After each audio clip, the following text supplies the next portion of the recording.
Okay, so this is the last type of induction proof, and it's to do with factorials. So if you see that, it's like an exclamation mark. What that means, Lucy, for example, let's say 5 factorial. 5 factorial is basically 5 multiplied by 4 multiplied by 3 multiplied by 2 multiplied by 1. Same as 3 factorial is 3 multiplied by 2 multiplied by 1. We would have seen a lot of that, or some of it, in statistics. Okay, so what they're saying is, we want to prove that any number greater than 4 factorial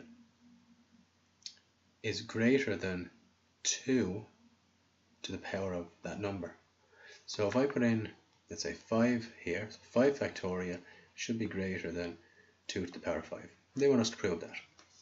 So, step 1.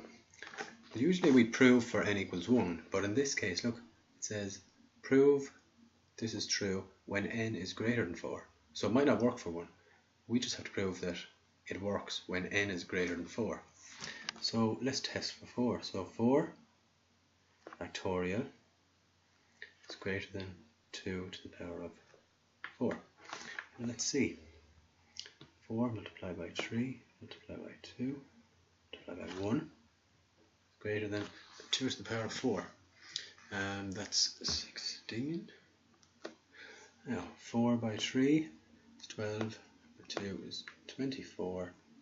It's greater than 16, so it is true.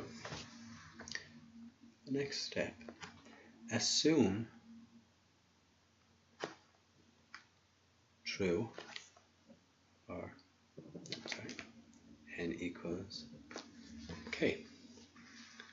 So k factorial, then we're assuming it's greater than 2 to the power of k. Now, just like the last one, this is very important. Okay? And the third step then, prove for n equals k plus 1. Okay? So, okay, well, let's see. So, we have k plus 1 in place of n. Factorial is greater than 2 to the power of k plus 1. And we want to know, is that true? Okay, so is k plus 1 factorial greater than 2 to the power of k plus 1? Right, now there is a change we can make here. Okay, and this is just something we need to know. So we can say that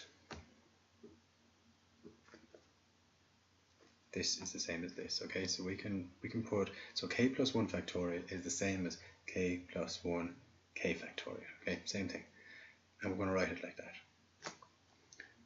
So that and that is the same, and this is going to stay the same. So again, prove for n equals k plus 1. We've put the k plus 1 in. We wrote it like that. We've rewritten it just slightly like that. Okay. Now we want to know, is k plus 1 k factorial greater than 2k? And again, remember, we know that 2k plus 1 is the same as 2k multiplied by 2, another 2. Okay. Well, since 2k, and remember this now is what we have up here, since 2k is less than k factorial,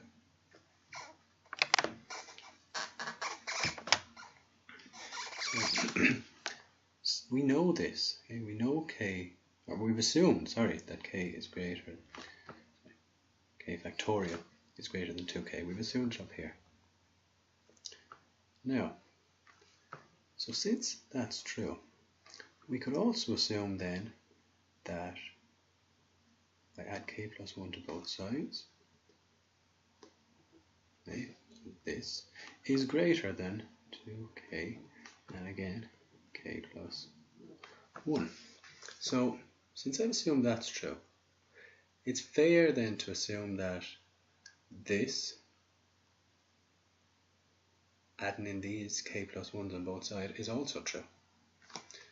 So just like the last one, I'm going to call this A, I'm going to call this B. So I've assumed this is bigger than this, so I've assumed A is bigger than B. Well, if I can prove that B is bigger than C, then I'm away in a hack. Okay, and I'll do that by looking at this one, okay, the easier version of it. So let's see if I can prove that. Okay, so here we go. 2k plus 1, is that greater than 2k multiplied by 2? And the best thing we can do is check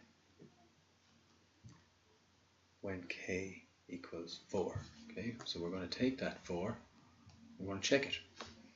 So we have 2 to the power 4 multiplied by 4 plus 1. Is that greater than 2 to the power 4 multiplied by 2? Let's see. So 2 to the power 4 is 16 multiplied by 5. Is that greater than 16 multiplied by 2? Do we even need to go any further? 16 multiplied by 5 is obviously greater than 16 multiplied by 2. So therefore n factorial is greater than 2n when n is greater or equal to 4. Okay, and that's the way we do all those, Lucy.